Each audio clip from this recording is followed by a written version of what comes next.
तरे जहा उत्तम ताहा आज लोक माननकु ताहा ही भल लगे ना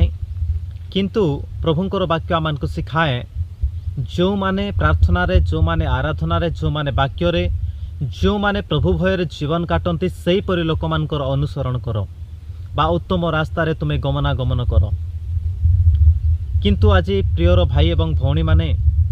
आज प्रभु आमको अनुग्रह कर समय को देइछंती ताकि आमे उत्तम रास्ता रे आमे जाई परिबा गोटे उत्तम रास्ता को आमे बाछि परिबा।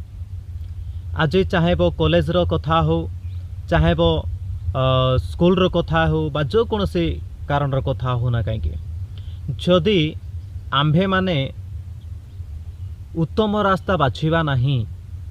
ताहेले आमर खराब संगति रे जदि आमे बढ़िबा ताहेले आमे खराब जगार ही पहुँचीबा। देखंतु जदि जड़े युवती बा युवक